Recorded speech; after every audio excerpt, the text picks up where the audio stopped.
Irmãos, hoje nós vamos falar sobre o texto base de Mateus 5, do versículo 1 ao versículo 12. E assim, vocês sabem que esse texto em Mateus, ele fala sobre as bem-aventuranças. Todos sabem que, né? A maioria sabe, pelo menos. E eu escolhi o tema dessa minha mensagem, o código do reino. Os irmãos vão entender que esse é o tema. Mas antes de começar, chegou aqui meu auxílio. Obrigado. Antes de começar, eu gostaria que a igreja fizesse uma pequena reflexão. Imaginasse a cena naquela tarde, onde Jesus, lá na Galileia, ele atraía multidões de pessoas cansadas, pessoas que vinham de todos os lados, de todas as regiões. Aquelas pessoas estavam famintas, estavam oprimidas, doentes, e algumas com roupa rasgada. Você imagina essa cena? Outras carregando crianças, pessoas que a sociedade muitas vezes tinham descartado, deixado de lado, porque não se adequava ao padrão do mundo, daquela sociedade. Pessoas que o sistema havia esmagado, excluído totalmente. Pessoas sem esperança, sem futuro e sem voz. Aí, olha só, imaginem isso, imaginem o que acontece, elas seguem a Jesus. Ele não as manda embora. Ele não pede credenciais. Ele não exige que arrumem primeiro. Ele sobe ao monte, se assenta e os seus discípulos se aproximam dele. E aí, ele começa a falar. Abre a boca e começa a falar. Aí eu faço uma pergunta à igreja agora.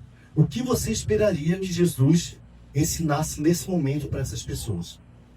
Qual é a nossa expectativa de que, não conhecendo a palavra, ele ensinasse? Eu já falei aqui um grupo de pessoas que foram atrás dele, que seguiram Jesus. Pessoas famintas, oprimidas, doentes, algumas sem esperança, descartada.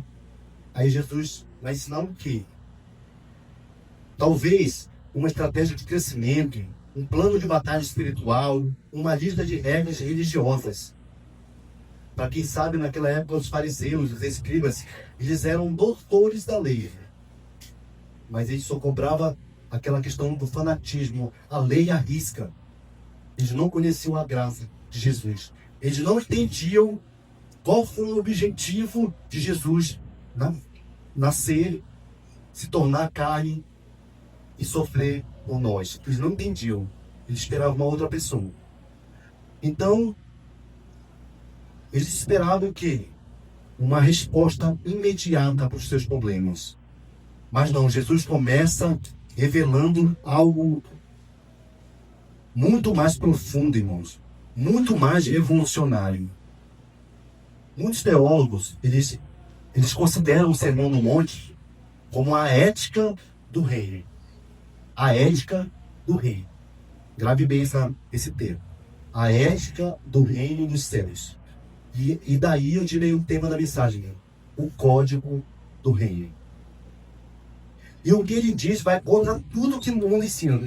Tudo que Jesus vai dizer naquele monte, que ficou conhecido até o seu sermão, né? O Sermão do Monte. Tudo que ele vai proferir ali, ensinar, vai de encontro com tudo aquilo que o mundo ensina.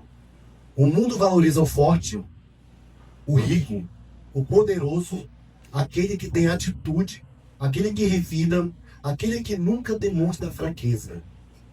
O mundo aplaude quem vence, quem domina e quem subjuga. Essa é a lógica do mundo. Esse é o código do mundo. Mas Jesus, ele vira tudo isso de cabeça para baixo, amigos. Jesus, ele declara: bem-aventurados. Você sabe o que é bem-aventurado, irmãos? Não é só feliz, é extremamente feliz. É mais do que feliz.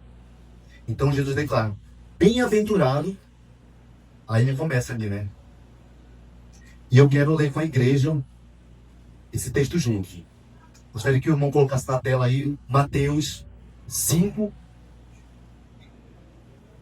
o capítulo 5, versículo 1 ao 12. Vamos ler juntos, irmãos? Compassadamente.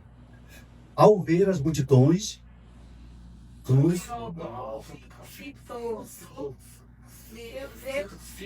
aproximaram-se dele. E ele começou a ensiná-los, dizendo, bem-aventurados os pobres em espírito, pois deles é o reino dos céus. Bem-aventurados os que choram, pois serão consolados. Bem-aventurados os humildes, pois receberão a terra por herança. Bem-aventurados os que fazem justiça, pois serão satisfeitos. Bem-aventurados os misericordiosos, pois obterão misericórdia. Bem-aventurados os puros de coração, pois verão a Deus. Bem-aventurados os pacificadores, pois serão chamados filhos de Deus. Bem-aventurados os perseguidos por causa da justiça, pois deles é o reino dos céus. Bem-aventurados serão vocês quando, por minha causa, os insultarem, os perseguirem e, mentindo, disserem todo tipo de mal contra vocês.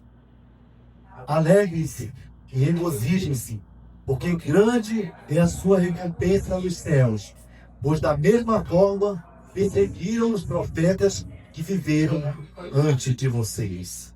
Amém? Esse é o que os teólogos chamam de a ética do reino dos céus. Esse é o código do reino de Deus. Agora vamos analisar o texto da palavra do Senhor para a gente compreender algumas coisas. O primeiro, vamos dizer assim, a bem-aventurança que está no versículo 3, ele fala o seguinte: bem-aventurado os pobres em espírito, porque deles é o reino dos céus. Jesus começa aqui, irmãos, com uma atitude que é a seguinte, que ele abre a porta para todas as outras.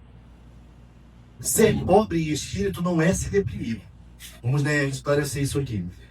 Ser pobre em espírito não é ser deprimido, não é ter autoestima baixa, não é aquela falsa humildade de quem diz, não sou nada, esperando que alguém diga o contrário. Não é disso que nós estamos falando aqui. Ser pobre em espírito é ter uma consciência clara e honesta diante de Deus. Ou seja, você pega e diz assim, ó, eu sou espiritualmente falido. Espiritualmente eu sou falido. Sem ti, Senhor, eu não tenho nada, eu não sou nada e não posso fazer nada de bom. Isso é ser pobre em espírito. É reconhecer que nós, sem Deus, estamos totalmente arruinados. É o oposto exato do orgulho espiritual. Quem já não viu vários pregadores famosos, né, que se intitulam apóstolos, outros sacerdotes, outros, esses títulos aí que antigamente a gente adotavam na Bíblia. Eles batem no peito, né, e chamam para si essa, vamos dizer, essa autoridade. E isso, irmão, tem muito a ver com aquilo que você aprende na palavra do Senhor. Eu estava analisando esse fato. Hoje, quem estuda qualquer ciência, se for evoluir, vai dominar aquele assunto. Não é verdade? Aqui na minha frente está minha esposa, a diaconisa Roberta, ela é formada em contabilidade. E a futura diaconisa Raquel também. As duas estão formadas em contabilidade. Se elas fizerem uma pós-graduação, elas vão se especializar numa área da contabilidade. Se elas fizerem um mestrado, elas vão se aprofundar mais ainda. Se elas fizerem um doutorado, vão ficar mais fera ainda. Como diz lá no Pará. No Pará, A gente fala que quando uma pessoa manja muito de um assunto, a gente chama o catega. É como se fosse um cara. Então, quem se aprofunda numa determinada área é o catega, é o que é o bambambam. E o que a gente pode concluir com isso, irmão? É que você pode ser especialista em tudo. Em tudo. Mas faça um curso de teologia, faça uma pós-graduação em teologia, faça um mestrado em teologia, faça um doutorado em teologia, faça um PhD, um pós-doutorado em teologia, que você vai saber muita coisa sobre Deus. Mas está longe de você saber tudo nisso. Então, ser pobre em espírito é reconhecer que sem Deus, o nosso conhecimento, o nosso intelectual é falido nisso. Não é nada. Ninguém conhece tudo sobre Deus. Então, essa dependência de dizer que, Senhor, sem o teu espírito, sem o teu esclarecimento, eu não sou ninguém, espiritualmente falando. Pense no Pai Nosso. Olha só o que a palavra do Senhor fala. O pão nosso de cada dia nos dai hoje. Eu fico perguntando, por que todo dia? Por que cada dia? Você não precisa se alimentar todo dia? É por isso, né? Então isso, irmãos, é porque a dependência de Deus não é uma fase. Eu estou hoje completando 18 anos, vou prestar o vestibular, vou passar por uma faculdade, vou passar no concurso bom, vou estabilizar minha vida. Quando estabilizei minha vida, pronto. Eu não preciso mais de Deus. É assim que funciona. É uma fase. A dependência de Deus é uma fase? Não, irmãos. Nós dependemos de Deus desde o momento em que nós estamos no ventre da nossa mãe até o último suspiro que nós viemos a dar esse sentido. Eu sempre falo que o Senhor, Ele está no controle de tudo. Ele é um criador do universo. Tudo que existe, o Senhor é um criador do universo. Bastaria apenas Ele fechar a torneirinha do oxigênio e todo mundo aqui, ó, já era.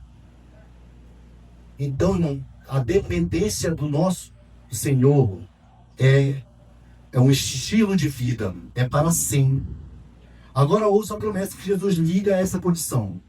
Deles é o reino dos céus. Ele não diz, né? Não deles será. É presente agora, imediatamente. Ele não diz isso. Deles é o céu agora. Deles é o reino do céu. Quando assumimos nossa pobreza espiritual, o reino inteiro se torna nosso. Lembra que a oração do Pai Nosso vem? Venha a nós o teu reino. O reino do Senhor já está aqui. Você faz parte desse reino? Quem faz parte do reino de Deus? Amém? Glória a Deus. Aí qual é a aplicação dessa primeira bem-aventurança, irmãos? Alguém aqui está tentando sustentar uma aparência de força espiritual que não corresponde à realidade de si mesmo? Você pode parar hoje. Venha pobre. Venha pobre, venha necessitado, porque o reino pertence a quem precisa de Deus. No curso, muitas vezes, a academia de polícia que a gente participa, sempre tem um jargão que a gente fala, olha, eles falam assim, um copo. Não venha com um copo cheio achando que você já está transbordando de conhecimento, transbordando de moralidade, transbordando de espiritualidade. Não venha assim. Esvazie-se. Se encha do Espírito Santo. Se encha da palavra do Senhor. Se encha do poder de Deus. Esses são os verdadeiros pobres em espírito. Agora vamos para a segunda bem-aventurança, irmãos. Os que choram. Bem-aventurados os que choram, porque serão consolados, né, irmãos? Essa bem-aventurança, ela incomoda um pouco, irmãos. Recentemente a gente passou pelo papel aqui na igreja, do familiar dos irmãos daqui da igreja, e a gente sabe como é doloroso, né? Eu já perdi minha avó, sei que é doloroso. Imagina perder filho. Eu não consigo imaginar a dor que essa mãezinha, esse pai, vai ter. Peço muito a Deus para me livrar disso. Mas, por outro lado, irmão, Deus, ele consola e enviou o seu Espírito Consolador para momentos difíceis como esse. Jesus não promete que não vamos chorar. Ele não disse isso. Muito pelo contrário. Ele falou que era para a gente, ser cuidado, nós íamos enfrentar perseguições, nós vamos enfrentar, diversidade de todas as formas, mas era para a gente ter o quê? Bom ânimo. Por quê? Porque ele venceu o mundo e nós venceremos em nome de Jesus. Amém? Existe o choro do arrependimento. Quando o Espírito toca o coração e a alma se parte diante de Deus, existe o choro de quem sente a dor do mundo ao redor, pela criança abandonada, pela família destruída, pela injustiça que não cessa. Existe o choro de quem vê a igreja fria, sem fogo, sem avivamento, sem amor, sem poder. E existe o choro da perda, do luto que pesa com uma pedra no peito, irmãos. Esse choro, ele é um choro santo. E Deus tem um lenço com um nome muito especial, chamado consolação. Esse é o lenço do Senhor. É o lenço da consolação, onde Ele vai enxugar toda a lágrima. Você crê nisso, irmão? Aleluia, louvado seja o nome do Senhor. O Espírito Santo é chamado de Paráclito. Quem já ouviu falar nessa palavra? Paráclito. E o que significa a palavra Paráclito? Aquele que vem ao nosso lado. O Consolador. O Ajudador. O Conselheiro. Ele nunca falhou em uma única promessa de consolo. E Jesus sabe o que é chorar. Ele chorou diante do túmulo de Lázaro. Vocês lembram disso, né? Quando um amigo dele morreu, ele chorou. Onde mais Jesus chorou? Em Jerusalém. Quando ele chegou no templo sagrado para adorar o Senhor, ele viu que estava no comércio lá na frente. O pessoal tinha negligenciado a santidade do local feito para adorar o Senhor e estava fazendo um comércio. É como se fosse uma feira. Ele chorou de tristeza no dia. Outra situação que Jesus chorou. Qual foi a situação que ele chorou? Quem sabe dizer? No jardim de Getsêmani. Quando chegou perto da sua hora, o Senhor chorou. Ou seja, se o próprio Deus chorou, irmãos, nós não estamos livres do choro. Nós não estamos livres de nos decepcionarmos, de ficar tristes. Mas temos a certeza que em nós habita um Espírito Consolador. Amém? Qual é a aplicação dessa bem-aventurança? Se você está de luto hoje, por uma perda, por uma decepção, por um sonho que não se realizou, saiba que a promessa de Jesus é para você. Você será consolado. Não talvez, não se você merecer. Você será consolado mesmo você não merecendo. Porque o Senhor é misericordioso. E onde o pecado abundou, a graça superabundou. Amém? Agora vamos para a terceira bem-aventurança. Os mansos. Está no versículo 5. Bem-aventurados os mansos, porque herdarão a terra, irmãos. Olha só, que promessa maravilhosa. Aqui Jesus desafia frontalmente a lógica do poder. O mundo diz, o forte toma, o agressivo ele conquista. O que grita mais alto, muitas vezes, vence. Mas Jesus diz, a terra prometida é a herança dos mansos. A terra prometida é a herança dos mansos. Cuidado, irmãos, com o mal entendido. Ele é muito comum esse mal entendido. O mansidão não significa fraqueza. Mansidão não significa fraqueza. Mansidão não é você ser passivo demais a ponto de aceitar tudo. Aceitar injúrias, calúnias, difamações, injustiça, agressões físicas. Isso não é ser manso. Isso é ser passivo. No linguajar de hoje, poderíamos usar isso, é ser besta. Não é isso que a palavra do Senhor está ensinando. A palavra grega que deu origem a essa palavra mansidão é praeis. E ela era usada para descrever um cavalo de guerra domesticado. Agora vocês notem aqui, ó, um cavalo de guerra domesticado, irmãos.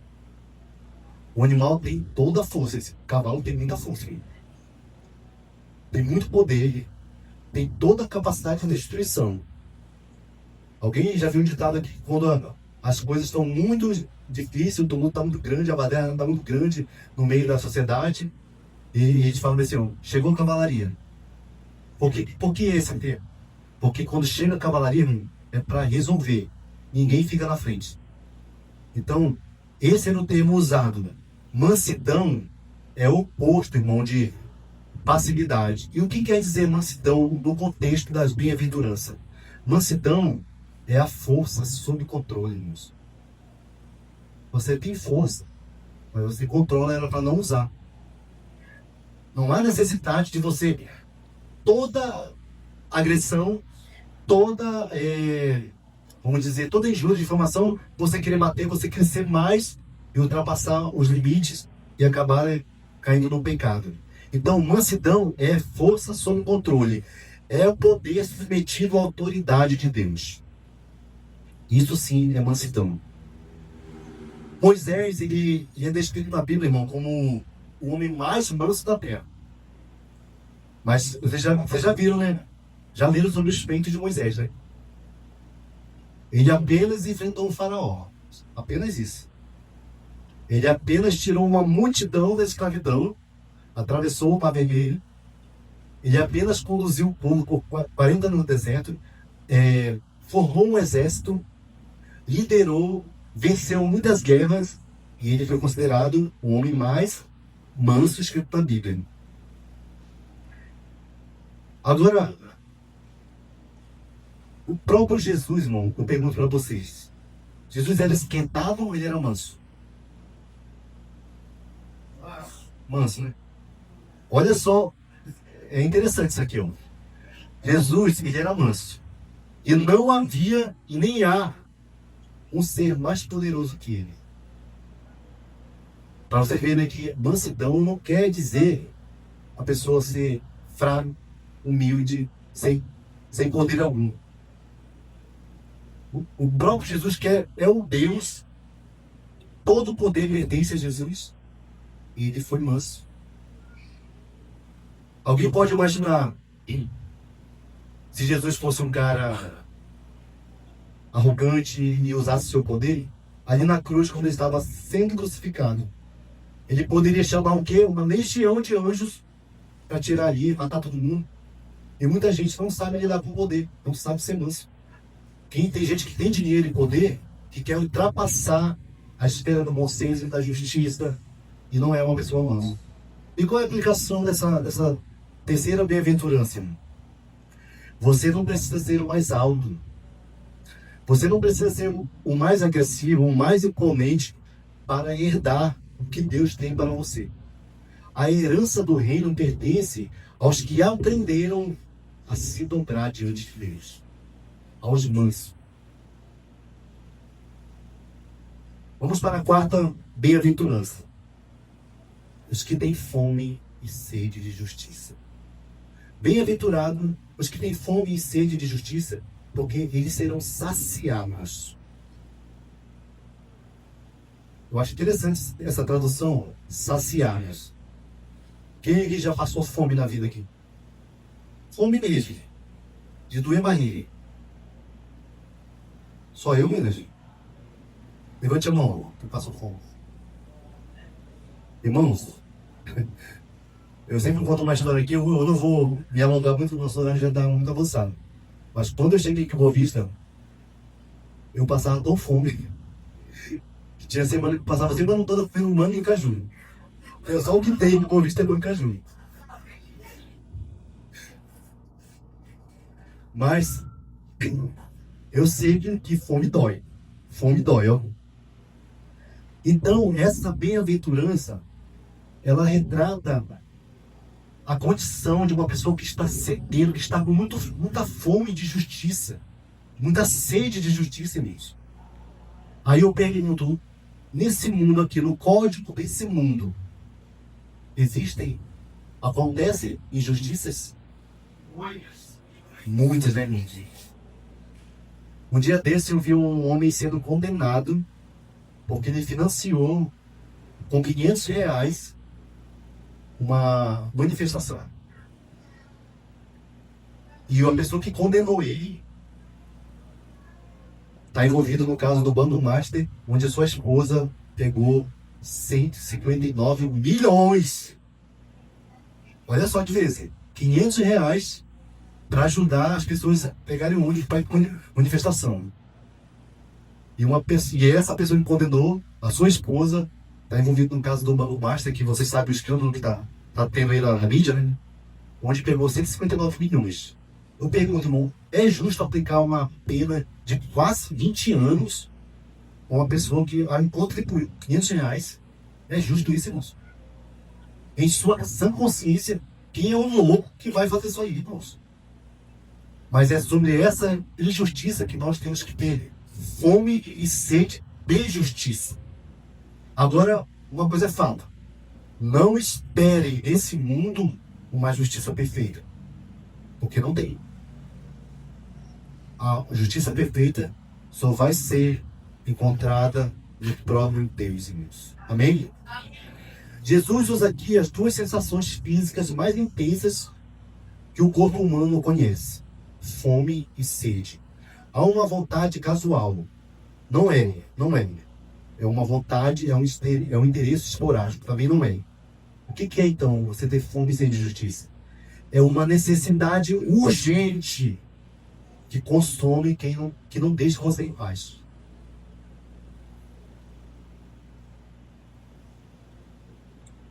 E isso, irmãos, é um puxão de orelha para nós, sabia? O cristão, o seguidor de Cristo, que fecha os olhos para a injustiça, tem que rever seus conceitos. Tá? Você tem que... Nós, não vou me incluir no ministro, não me incluo nisso, na verdade. Nós temos que ter fome e sede de justiça. Onde você vê uma pessoa injustiçada, irmão, sai em seu favor. Lute pela pessoa que é injustiçada. Deus se agrada disso. Quem tem essa fome espiritual não se conforma com o pecado. Não aceita o... É assim mesmo. Vocês já viram falar isso aí? É assim mesmo. A pessoa foi injustiçada. Não, é assim mesmo. Fecha os olhos. Se a injustiça está acontecendo na direita, ele vai para a esquerda. E não fala nada. Isso está certo? Não, irmãos. Devemos ter fome e sede de justiça. E qual é a aplicação disso mesmo? Hoje você quer ser alguém que busca aquilo que nunca vai satisfazer? O reconhecimento, o conforto, o prazer vazio? Ou quer ter fome e sede daquilo e daquele que verdadeiramente sacia, que é Jesus Cristo? Nós precisamos orar em relação a isso, irmãos. Nós precisamos pedir ao Senhor: Senhor, desperta em mim a fome de Ti. A fome e sede de Ti, Senhor. Amém? A quem da bem-aventurança? Ah, meu Deus, os misericordiosos. Bem-aventurados os misericordiosos, porque alcançarão a misericórdia. Agora vamos pensar, irmão, por um momento aqui sobre esse texto. Alguma vez na vida de vocês já foram, né, agraciados com a misericórdia de alguém? Não estou falando de Deus ainda, estou falando de alguém. Alguém já teve misericórdia de você? Poucos, né? Poucos. Foram agraciados com misericórdia. Talvez você devesse ter um dinheiro a alguém muito alto, essa pessoa liberou, cancelou sua dívida, teve misericórdia de você. Talvez você tenha magoado profundamente alguém que você amava e recebeu uma segunda chance. Isso é misericórdia, irmão. Talvez você tenha cometido um erro grave. Em vez de punição, você encontrou um perdão. Isso é misericórdia, isso. Agora, quem já foi agraciado com a misericórdia, o que você sentiu? Eu já passei por isso.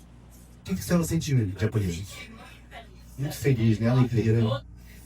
Aí eu pergunto da igreja, o que a irmã sentiu pelo fato de ser alcançado pela misericórdia? Está incluído aqui nas bem-aventuranças? Ela foi feliz, ela disse que foi feliz. O que a palavra do Senhor fala? Extremamente feliz é o misericordioso, porque ele alcançará misericórdia. Aleluia, louvado seja o nome do Senhor. Agora pense, irmão, é exatamente isso que Deus faz por nós, só que infinitamente maior. Infinitamente maior. Como a sua própria palavra fala, aonde o pecado abundou, a graça, as misericórdias do Senhor superabundou. A palavra do Senhor fala que as misericórdias do Senhor são a única causa de nós não sermos consumidos. A única causa, irmão. Ou seja, você, eu, nós não merecemos nada de bom. Porque depois da queda do homem, a humanidade só veio ladeira abaixo. Quem é um criador que vai ter prazer na sua criação, onde só sabe pecar, só sabe fazer o mal, só sabe desviar dos caminhos? Então, irmãos, levante a mão do céu e fala: Senhor, muito obrigado por tuas misericórdias. Sem elas, eu não daria aqui mais. A Bíblia diz que todos merecíamos o quê? A morte. A Bíblia fala isso. Todos nós merecíamos a morte. Todos nós merecíamos a punição, irmão. A separação eterna de Deus. Porque o pecado nos separa de Deus. E nós fomos afetados pelo pecado. Então o que nós merecíamos era a separação eterna de Deus. Mas em Efésios 2, Paulo escreve algo interessante, Deus. Ele fala o seguinte: mas Deus, sendo rico em misericórdia, por causa do grande amor com quem nos amou, nos deu vida juntamente com Cristo. Juntamente com Cristo. Aqui vai uma distinção importante, irmão. Muita gente confunde isso. Graça com misericórdia. Vamos falar o meme, né? Uma coisa é uma coisa, outra coisa é outra coisa. Tá? Por mais que se pareçam, não são a mesma coisa. Não são iguais. Graça, o que é graça? Todos nós sabemos o que é graça. Favor imerecido. Graça é você receber aquilo que você não merecia, você recebeu. Aí eu assim, a vida eterna. Eu tinha direito de ter vida eterna? O que eu posso fazer para ter a vida eterna pelos meus próprios meios? Nada do que eu fizer. Se eu mover os céus, se eu conseguisse mover os céus, eu não tinha direito. Então Jesus veio e através do seu sacrifício nos deu graça. Agora eu posso ter acesso ao Pai agora. Agora você pode ter o seu passaporte carimbado para a vida eterna. Amém? Então sabemos que graça é você receber o que não merecemos. Como um exemplo, a vida eterna, o amor de Deus, a filiação divina. Agora misericórdia. O que é misericórdia, Deus? O que é misericórdia? Alguém consegue trocar em poucas palavras o que significa misericórdia? Bom? Depende de outro. Alguém mais? Irmãos, misericórdia é o contrário. É não receber o que você merecia. Ou seja, a punição. Sem graça, graça é você receber algo que você não merecia, né? Agora, misericórdia é você não merecer. Você não recebeu o que você merecia. Ou seja, a punição. Você merecia uma punição. Você não vai receber essa punição. Isso é misericórdia, irmãos. O julgamento, a condenação e a morte. Tudo isso é o que nós merecemos. Mas Deus é tão misericordioso que Jesus nos deu as duas coisas na cruz: graça e misericórdia. Amém? E agora, o que fazemos com isso, irmãos? Jesus é claro. Quem recebeu misericórdia, estende essa misericórdia, irmãos. Passa para frente essa misericórdia. Seja misericordioso com as pessoas. Você, muitas vezes, eu sei que hoje o mundo está muito com uma tendência, na verdade, muito tempo já isso aí, muitos séculos já isso aí, de você valorizar apenas a questão material, né? A gente vê que as pessoas hoje, como eu falei numa pregação anterior aqui, as pessoas invertem o polo, né? Invertem a ordem das prioridades. Existe Deus, existem pessoas e existem coisas, irmãos. A regra de Deus é você adorar Deus, você amar pessoas e você usar coisas. Essa é a regra de Deus. Mas o mundo, ele prega o contrário. Primeiro, você esquece de Deus, você usa as pessoas e ama as coisas. Infelizmente, isso é lamentável, gente. Isso é lamentável.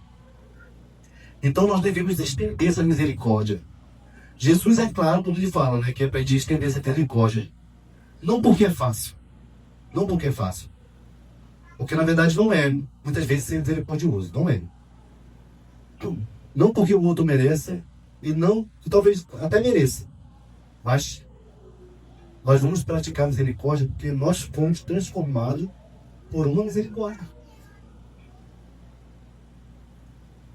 Nós também não merecemos, mas nós fomos, né, alcançados pela misericórdia. E qual é a aplicação disso, irmãos? Há alguém em sua vida que precisa de sua misericórdia hoje? Você faça um exame de consciência aí e vê se tem alguém que está lhe devendo, mas essa pessoa está passando por maus bocados. Será que não seria importante você pensar, não, meu irmão, minha irmã, tem aquela situação lá? Está perdoado, né? Vai na fé, vai. Deus abençoe você. Será que não seria um momento de a gente pensar assim, irmãos? Uma segunda chance que você ainda não deu. Misericórdia está muito ligada a perdão. Alguém lhe ofendeu, irmãos? Já tem um motivo? Será que não... Por mais que a pessoa esteja errada, você esteja sério.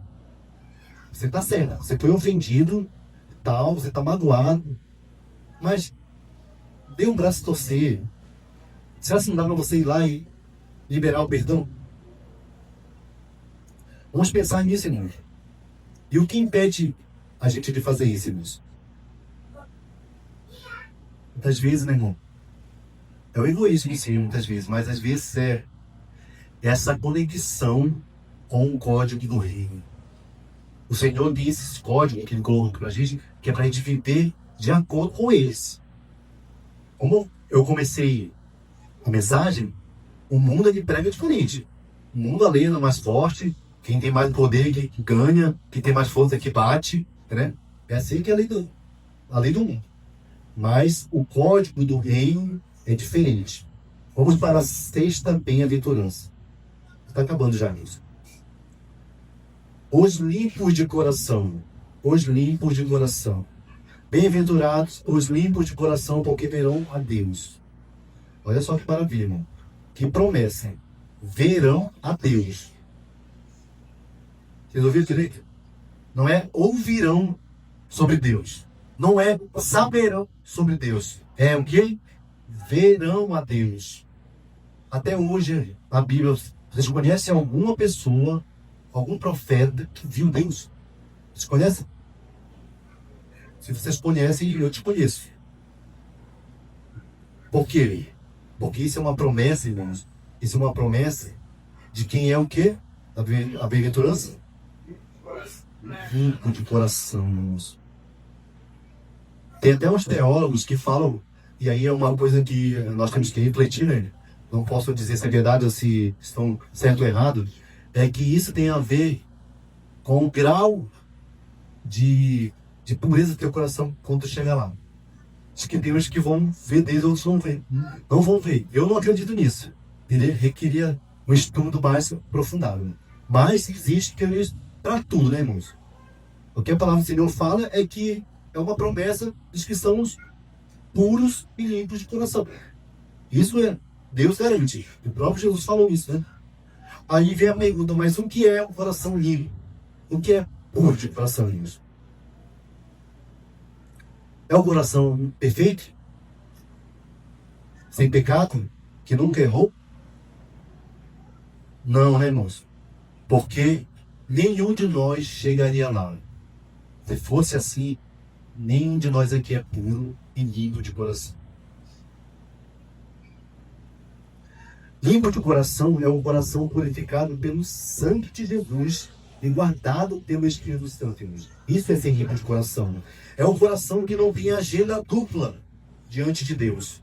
Quem não adora com os lábios, enquanto se afasta com o seu coração, com o interior. Isso não é limpo de coração. Quem não vive de aparência religiosa, enquanto por dentro está cheio de amargura, de inveja, desonestidade, etc, etc. Antes de Jesus, apenas o sumo sacerdote entrava no Santo dos Santos. E mesmo ele precisava de purificação repetidas vezes. Agora, por causa do sacrifício de Cristo, o véu do templo se rasgou. Você e eu temos acesso direto à presença de Deus. E quando fala isso, temos acesso direto à presença de Deus, irmãos. É algo que a gente parece que lê e não dá tanto valor, irmãos. E olha só o valor disso. Antigamente você não tinha acesso ao Criador. E hoje você tem acesso. Eu fico imaginando Davi naquela época, lá, o rei Davi, que foi um homem segundo o coração de Deus. Quando ele caiu em pecado, ele chegou e falou: Senhor, eu pequei contra ti, eu reconheço, me puna, pode me punir, mas por favor, não retire de mim a tua presença, Senhor. Olha a preocupação de Davi em não ficar longe da presença do Senhor, irmãos. Então, isso é ser puro de coração, irmãos. Agora, por causa do sacrifício, nós temos esse acesso, né? Mas antes era difícil, irmão. A gente tinha que ter praticamente um ritual. E as pessoas podem pensar, mas só vai ter acesso de coração, quem tem coração limpo e puro. Mas como se a gente está em pecado? Porque quem tem que falar que não tem um pecado, irmãos, esse já está mentindo. Esse acabou de pecar. Porque a gente peca a todo momento, irmão, por palavras, pensamento, por obras, coração, por omissão. Só que tem uma palavra muito especial para você, para mim, para nós. E essa palavra está em Isaías, capítulo 1, versículo 18, que fala o seguinte: Isaías ouviu de Deus: embora os seus pecados sejam vermelhos como a escarlate, eles se tornarão brancos como a neve. Olha só, como é que nós vamos alcançar um coração puro, um coração cheio da vontade de Deus, irmãos? É através do sangue do Cordeiro. Só Ele purifica nós de todos os pecados. Amém? Ser limpo de coração não é ser perfeito. É confiar em Jesus para purificar o que está sujo, clarear o que está escuro e guardar o que foi lavado pelo sangue do Cordeiro. Amém? E qual é a aplicação dessa bem-aventurança?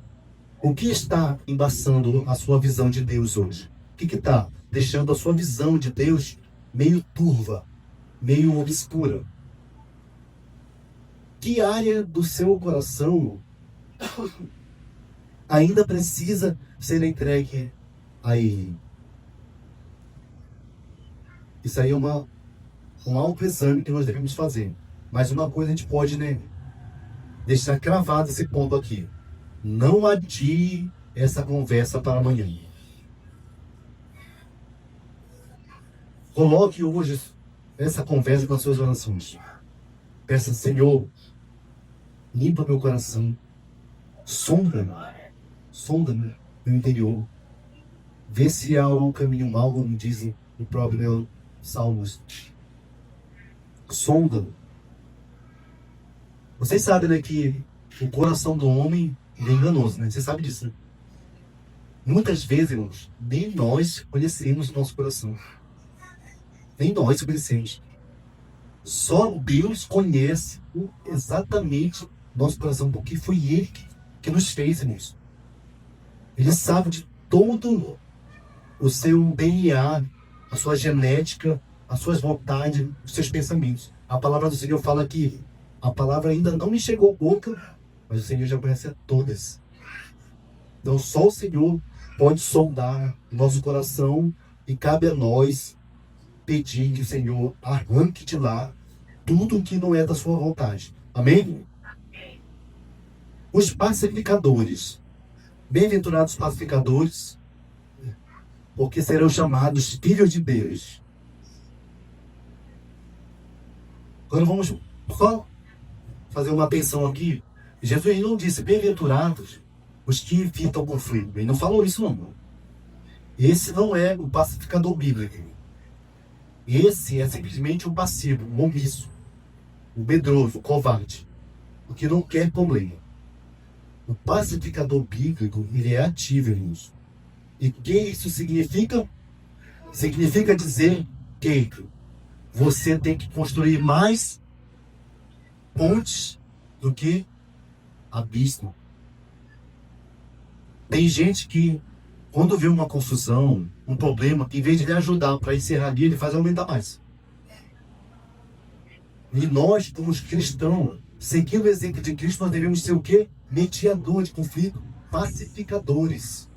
Essa é a vontade de Deus. Quem faz isso, quem pacifica um conflito, quem media uma briga, quem resolve um conflito, é chamado pelo próprio Jesus de extremamente feliz, irmãos.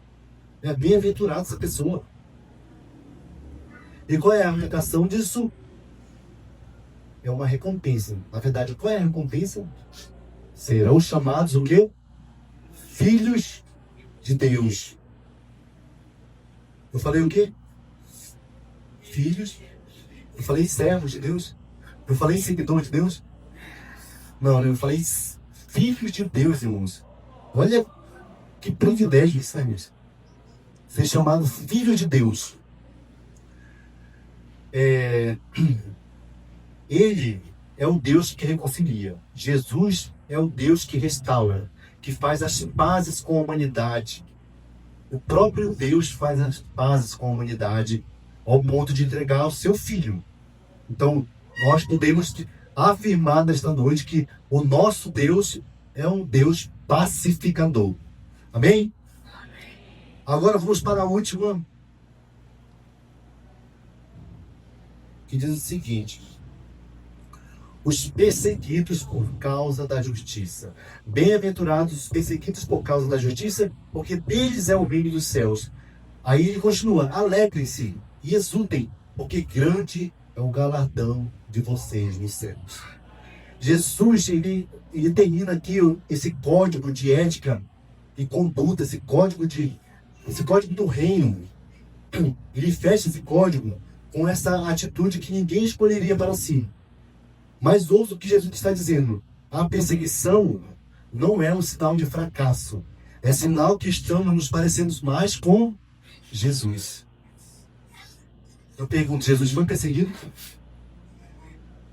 Os seus discípulos foram perseguidos? Os apóstolos foram perseguidos? E muitos, né, irmãos? Olha só, os profetas foram perseguidos, João Batista foi decapitado, Estevão foi apedrejado, Paulo foi açoitado, naufragou, ficou preso e Jesus foi crucificado. Crucificado. A perseguição vem quando vivemos um código do reino, num mundo que obedece a outro código. Quando somos pobres em espírito, no mundo de orgulhosos, mansos no mundo de violentos, misericordiosos no mundo de implacáveis, pacificadores no mundo que lucra com o conflito, nós estamos fazendo a ordem inversa desse mundo. Nós estamos obedecendo ao código do reino. E a ordem de Jesus é surpreendente. Alegrem-se e estudem. Não aguente firme. Não sobreviva. Alegrem-se. Por quê? Porque o galardão não é pequeno. É grande nos céus.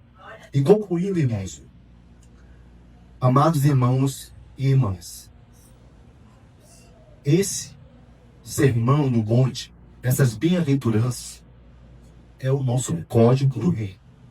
É por ele que nós vamos seguir. Eu costumo dizer que não são 8 sugestões. Não são. Não são 8 ideais bonitinhos ali, não. Para a gente ficar admirando e dizer, olha, eu não sigo esse código e tal. Não. São 8 portas de entrada para uma vida verdadeiramente abençoada. A vida que Jesus prometeu.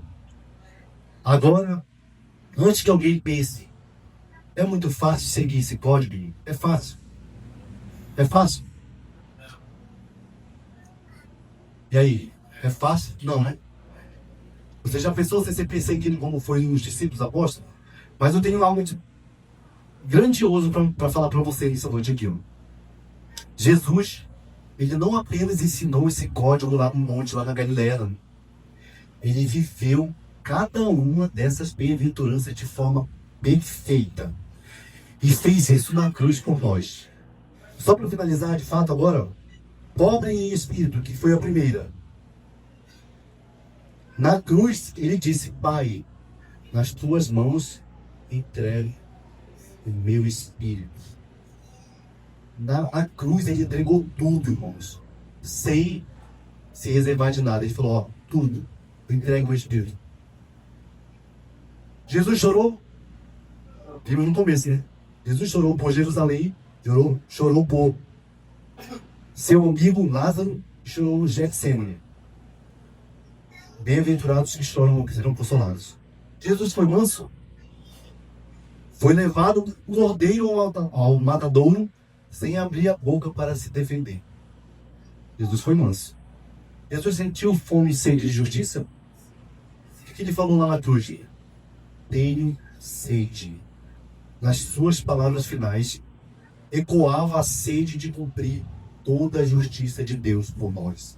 Jesus foi misericordioso, irmão. Pai, perdoa-lhes, porque eles não sabem o que fazem. Aos seus algozes, aos seus crucificadores, Jesus orava a Deus para ter misericórdia deles, para perdoar eles. Jesus foi limpo de coração. Disso ninguém tem dúvida, né, irmão? O único ser que jamais cometeu um pecado sequer. Veio como homem. Por nós sofreu, chorou, padeceu todas as mazelas que a humanidade que nós padecemos. Mas assim mesmo, ele não se corrompeu, não cometeu um pecado. Jesus foi pacificador? Sim. Reconciliou a humanidade com o Pai. Eu fico, às vezes, pensando nisso aí. Ó. Parece que o Pai estava um pouco de lado da humanidade. Deixou a humanidade um pouco assim, olha, esse pessoal tá me dando dor de cabeça. E tá me deixando triste. Esse pessoal tá me magoando. Jesus foi e fez a reconciliação com o Pai. Amém? Jesus foi perseguido, foi levado ao Calvário por viver tudo isso com perfeição absoluta. Então, podemos dizer que Jesus é o nosso código do reino. Amém? Por isso, quando ele nos convida a seguir esse código, não é professor distante que nos manda fazer o que ele mesmo nunca fez. É como o Senhor dissesse, eu já abri o caminho, eu já paguei o preço, agora venha e siga-me. Então, irmãos, hoje eu quero fazer um convite simples e direto aqui para vocês. Se você quer deixar de viver segundo o código desse mundo, o código do orgulho, o código da autossuficiência, o código da vingança, o código da aparência, e quer começar segundo o código do reino, quem quer isso, levante a mão agora, irmãos. Você quer viver de acordo com o código do reino? Amém, Senhor. Quem está pobre é espírito, cansado de pedir, está bem, venha. Esse é o convite de Deus. Antes de terminar, eu gostaria que a igreja se colocasse de pé no Senhor Jesus.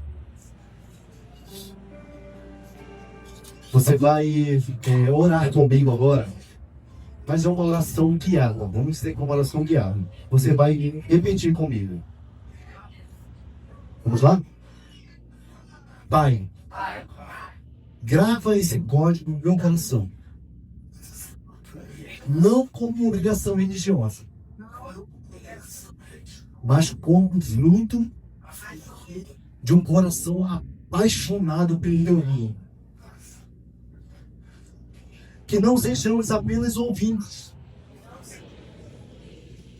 mas praticantes da ética do teu reino. Transforma-nos à imagem do teu Filho, que viveu cada uma dessas bem-aventuranças de forma perfeita e morreu por nós para que pudéssemos viver. Que o mundo vê de nós o reflexo do teu caráter e que muitos se perguntem o que esses têm de diferente. O que é a resposta seja sempre assim: Jesus. O que nós temos de diferente é Jesus. Em nome de Jesus, amém. Que Deus nos abençoe.